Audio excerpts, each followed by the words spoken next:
The Eagles are hitting a crucial stretch of the season, and everything about this next game screams significance. Philadelphia's offense is getting some relief along the offensive line, and that alone could be the difference in what promises to be a tightly contested matchup against the Detroit Lions. Cam Jurgens, who has been dealing with a knee injury over the past few weeks, got some practice reps in today, and Lane Johnson, recovering from that ankle tweak against Green Bay, also took part in full drills. There's something about seeing those numbers 51 and 65 out on the field again that give you a sense of stability and confidence for this team. The grass is starting to change in South Philadelphia, the deep green fading slightly as the season cools, and even the toughest linemen are wearing long sleeves and sweatpants, bracing for the drop in temperature. But watching Jurgens and Johnson moving, even just in practice, signals that Philadelphia's offense might be ready to take the next step. Jurgens has been such a pivotal piece for this team. When he went down with that knee injury against Minnesota in Week 7, it forced Jalen Hurts into a more central role under center, especially on runs and later for play-action passes to Devontae Smith. There's a reason Saquon Barkley has said it's sometimes easier to run when the quarterback is under center. Vision improves, momentum builds, and you can get downhill quicker toward the line of scrimmage. Early in that game, the Eagles' ground attack thrived with Hurts under center, but as the game progressed, it started to stall. That's when Hurts had to step up as a passer, putting together one of the finest games of his career in the air. But when Jurgens was healthy and on the field, running behind him, the Eagles were far more efficient, and it's a testament to the kind of player he is. He's not just a blocker. He's an athlete who can move in space, create angles on pull blocks, and elevate the overall performance of the line around him. Credit where it's due, though, Brett Toth has stepped in admirably during Jurgens' absence, showing that Philadelphia has depth, but the return of the top center will surely amplify everything the offense can do, both through the air and on the ground. Lane Johnson's return is equally important. He suffered that ankle injury against Green Bay and had a limited window to contribute afterward, but seeing him back in practice is a boost for the right tackle spot. The trade for Fred Johnson has proven invaluable, stepping in for Lane when necessary and helping with jumbo packages. He's been a stabilizing presence for a line that is suddenly facing one of the league's most formidable pass rushes. Detroit's defensive front is elite, and the Eagles aren't taking that lightly. They know just how physical, talented, and disciplined this Lions team is. Aiden Hutchinson leads a front that has not lost a step, and with Detroit ranking third in sack rate at just under 9% and tied for third in total sacks with 30, Philadelphia is in for a real test. Lane Johnson and Cam Jurgens returning to face this pressure cooker scenario could be the difference between a successful running game and a stagnant one. And if the Eagles want to move the ball effectively against Detroit, their offensive line has to rise to the occasion. Jurgens has faced some struggles this season coming off off-season back surgery, which is understandable given the recovery and the workload of the position. The Eagles invested heavily in him, making him one of the highest-paid centers in football, and while he has been solid, he hasn't yet reached the elite level he displayed before. Running has been inconsistent at times, and it's clear that the line itself has carried some of that burden. Jordan Maya recently pointed out how much the offensive line had to handle last year, and fatigue combined with lingering injuries has affected performance. Still, Jurgens has not given up a sack or a hit this season, surrendering only 6 pressures, which ranks 6th among his peers, a promising sign as he faces a Lions front that can disrupt even the most prepared offenses. Lane Johnson continues to be one of the most dominant right tackles in the game. And even if his PFF numbers are slightly down from previous seasons, the eye test confirms he remains a powerful force in both pass protection and run blocking. These two returning linemen facing off against Hutchinson and the Detroit front is a matchup worth watching closely. On the defensive side, the Eagles have been making strides as well. Their edge rusher rotation has evolved, especially after a stellar collective performance against Green Bay on Monday Night Football. Jalen Phillips, fresh from a trade, stepped in immediately, showing his familiarity with Vic Fangio's scheme, and he didn't just participate, he dominated. 53 of 68 snaps for the Eagles' edge rusher, a force against the run, creating havoc in the backfield, registering pressures and quarterback hits, and even contributing to a critical 4th-and-1 stop that changed the course of the game. Opposite him, Jay Hunt played 43 snaps, Nolan Smith 19, and Brandon Graham 10. The latter two are on pitch counts, working their way back to full capacity, which makes Phillips' impact even more notable. The Eagles have essentially added new layers to their pass rush, with players like Patrick Johnson and Josh Uska seeing reduced roles because the new additions have improved the overall rotation, something that speaks to the strategic acumen of the front office and coaching staff. The second level of the Eagles' defense also deserves attention. Vic Fangio faces interesting decisions about snap rotation at off-ball linebacker, particularly with Nakobe Dean and Jahad Campbell sharing time alongside Zach Bond. Both are talented but different players. Dean has been seeing more snaps recently, and his impact has been immediate. He has the instincts, intelligence, and ability to diagnose plays, and he excels against the run while still providing a threat as a blitzer. Against Green Bay, Dean registered the first strip sack of his career, further emphasizing his versatility and importance. Campbell, while incredibly athletic and capable of big plays, is still finding his niche in this rotation, especially against the run and when lined up on the edge. Right now, Dean's experience and cerebral approach make him the preferred option for extended snaps, though Campbell's upside remains significant for future matchups. All of this builds toward the magnitude of the Eagles versus Lions matchup on Sunday Night Football. This isn't just another game on the schedule. It's a pivotal contest with playoff implications. Entering Week 11, Philadelphia had a 35% chance of securing the number 1 seed in the NFC according to playoff models. But a victory against Detroit at home in prime time would increase that probability to 52%. The history of Eagles hosting NFC championship games is favorable.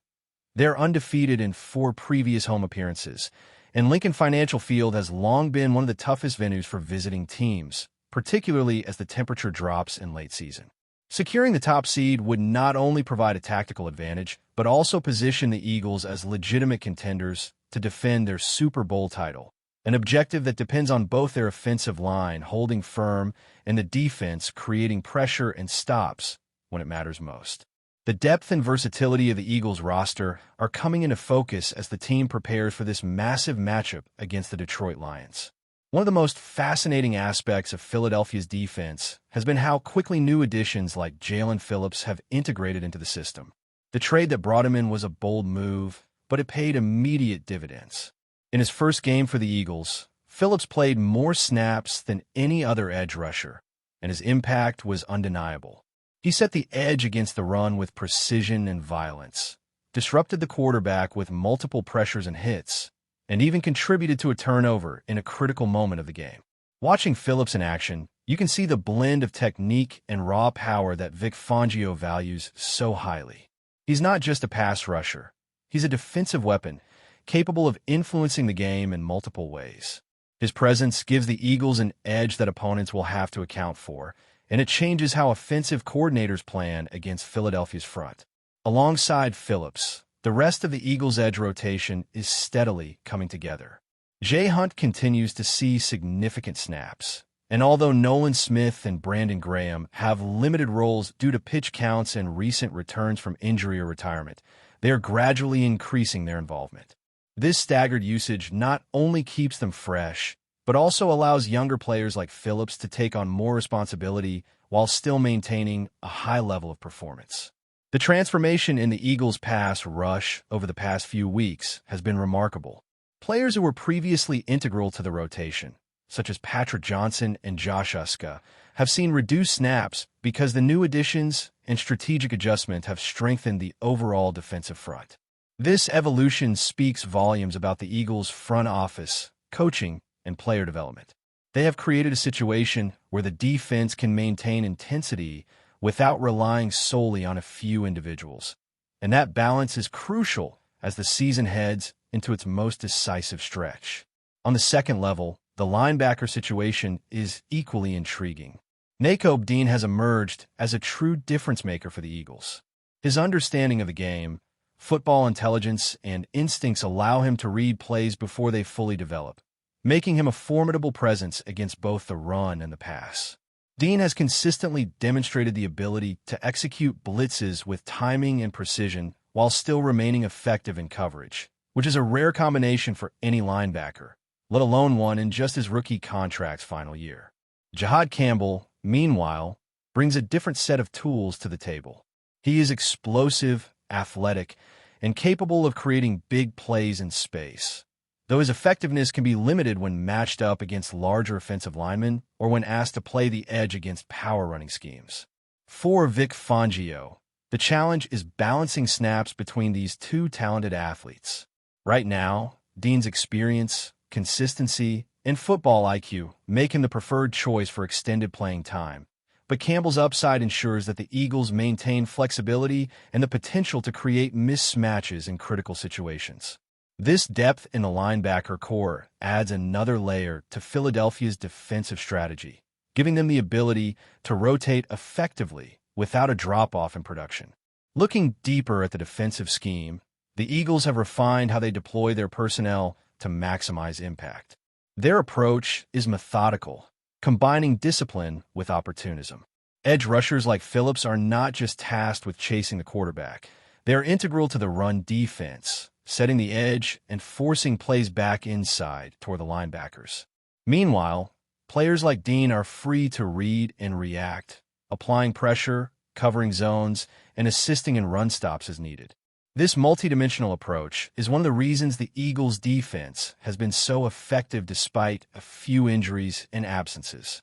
The coaching staff has implemented rotations that allow the most skilled players to exert influence during high-leverage moments while maintaining stamina across the game. Against Detroit, this approach will be tested. The Lions boast a dynamic offense capable of challenging defenses on multiple fronts, so the ability to deploy personnel strategically will be essential for Philadelphia to control the line of scrimmage and dictate the tempo. Offensively, the Eagles are beginning to see a convergence of health and opportunity that could unlock their full potential. With Juergens back at center and Lane Johnson returning at right tackle, the offensive line has the chance to operate closer to peak form. This is critical not just for the running game, but for the passing game as well. Saquon Barkley benefits immensely when the line can hold its blocks and create lanes, and Hurts' ability to execute play-action passes is significantly enhanced when defenses have to respect the run. The chemistry between Hurts and his receiving core, particularly with Devontae Smith, also stands to benefit from better protection and more time in the pocket. When the offensive line is firing on all cylinders, the Eagles' offense becomes a multifaceted weapon capable of controlling the clock, sustaining drives, and generating explosive plays. Against the Lions' defense with a high sack rate and elite pressure metrics, the stakes for the offensive line could not be higher. Every block, every adjustment, and every snap will be magnified in its importance. Before we continue, don't forget to subscribe to our channel and give this video a like. Your support helps us keep delivering the latest updates on our Philadelphia Eagles. And don't be shy. Share your thoughts on the news in the comments below. Philadelphia might be on the verge of something explosive. Whispers are growing louder across the league that Tyreek Hill, yes, that Tyreek Hill, the electric wide receiver known as Cheetah, could be landing with the Philadelphia Eagles. While nothing is official, the buzz is deafening, and the city is already dreaming about what a player of Hill's speed and swagger could do in Midnight Green. Inside NovaCare Complex, sources say the mood has been nothing short of euphoric. Coaches reportedly broke into smiles during meetings, and several players took to social media with cryptic emojis, the kind that make fans lose their minds. It's the type of energy Philadelphia hasn't felt since its Super Bowl run, and the thought of pairing Jalen Hurts with one of the league's most dynamic playmakers is almost too wild to imagine. Rumors began circulating after Hill was spotted in Philadelphia, allegedly meeting with Eagles representatives. No cameras, no press conferences, just quiet meetings and whispers in hotel lobbies. Some insiders claim the team has been working behind the scenes for weeks, navigating cap space and potential trade pieces. Others believe Hill himself pushed for the move, drawn to a roster stacked with offensive talent and a city that lives and breathes football. Fans, naturally, are losing their collective minds. From talk radio to social media, everyone has a theory. Could this be the move that defines the next era of Eagles football? The thought of Hill streaking down the sideline while Hurts drops a perfect deep ball is enough to make defensive coordinators across the league sweat. For now, it's still just a rumor, but one that feels charged with possibility. Philadelphia loves its stars, and Tyreek Hill would shine as bright as any the city has ever seen. If this deal happens, the roar from Lincoln Financial Field might be heard all the way to Kansas City and Miami. Until there's confirmation, the NFL waits, the city dreams, and the rumor mill keeps spinning. That's it for this update. If you enjoyed the video and want to stay updated with exclusive news about our Philadelphia Eagles, be sure to subscribe to our channel and hit that like button. We can't wait to hear your thoughts in the comments. See you in the next video.